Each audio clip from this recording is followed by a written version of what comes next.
Olá, sejam muito bem-vindos. Hoje nós vamos mergulhar fundo em dois fenômenos que desafiam, de frente, alguns dogmas centrais da biologia. A ideia aqui é questionar aquele conceito de que nosso destino genético é algo fixo, uma sentença.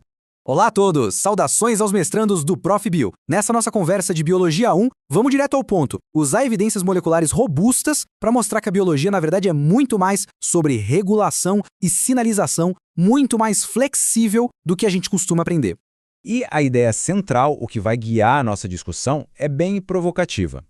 Como essa imagem sugere, tanto o desenvolvimento sexual quanto a tolerância imunológica não seguem um manual de regras rígidas. Pelo contrário, eles são resultado de uma conversa molecular complexa, super delicada. Pensem assim, o genótipo é um ponto de partida, mas é a sinalização que, no fim das contas, dita o destino. Ótimo. Então vamos começar pelo primeiro dogma. A visão clássica, aquela que a gente aprende desde cedo, diz que a determinação do sexo é linear. Tem o gene SRY no cromossomo Y, ele ativa uma cascata e, invariavelmente, o resultado é um fenótipo masculino. Simples, direto. Mas, será que é assim mesmo? De jeito nenhum. O SR, na verdade, é só o primeiro passo de uma dança, uma verdadeira coreografia molecular, que é tudo menos linear. Como esse fluxograma mostra bem, a simples presença do gene não garante nada. O caminho da concepção até a puberdade é cheio de desvios, de interconexões, e tudo depende de uma cascata de sinalização que precisa funcionar com uma precisão absurda. E isso nos leva a uma pergunta que é simplesmente fundamental em biologia regulatória. Tá. E se o sinal for enviado, mas o receptor não conseguir ouvir? O que acontece quando a gente tem o que poderíamos chamar de uma surdez molecular? Bom, a síndrome de insensibilidade aos andrógenos, a AIS, é o exemplo perfeito disso. Olha só que interessante. Aqui a gente tem um indivíduo com cariótipo 46XY, gene SRR funcional, que leva à formação de testículos que produzem testosterona. Tudo certo, certo? Errado. Uma mutação no gene do receptor de andrógenos, o AR, faz com que as células-alvo não respondam a esse hormônio. O resultado fenotípico é o desenvolvimento de uma genitália externa feminina, porque o corpo está literalmente cego à testosterona. Portanto, o ponto crucial aqui é que o sexo biológico é muito melhor entendido não como um sistema binário rígido, mas sim como uma distribuição estatística bimodal.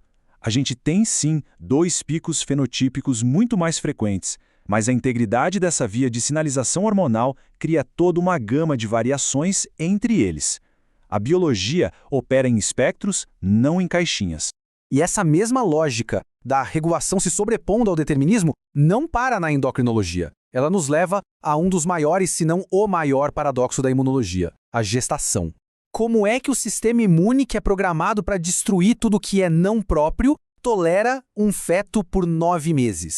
Exato, porque o feto é, por definição, um enxerto semi-halogênico. Ele expressa metade dos seus antígenos de histocompatibilidade, o famoso MHC, de origem paterna. Ou seja, são estranhos para o sistema imune da mãe. A teoria diria que a resposta deveria ser uma rejeição vigorosa, com células T, células natural killer.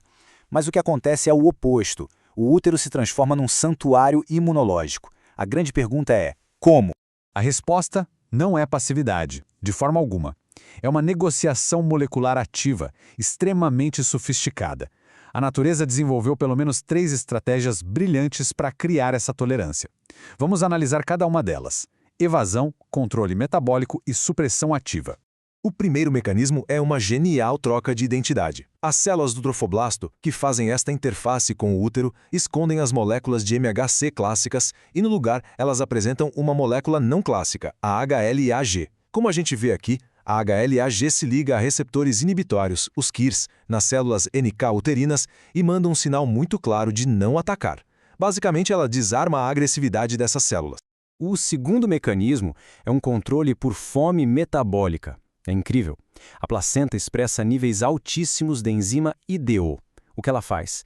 Degrada o triptofano, um aminoácido essencial para que as células T possam se proliferar. Ao remover o triptofano do ambiente local, a placenta cria um deserto nutricional que simplesmente impede que as células T maternas se expandam. Elas ficam inativas ou morrem.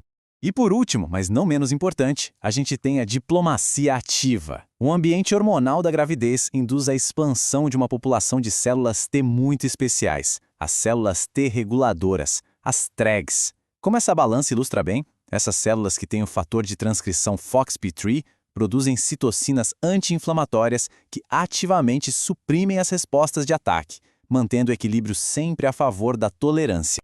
Então, a pergunta que fica é: como a gente conecta esses dois mundos que parecem tão distantes? De um lado, diferenciação sexual, uma questão de desenvolvimento. Do outro, tolerância gestacional, um fenômeno imunológico.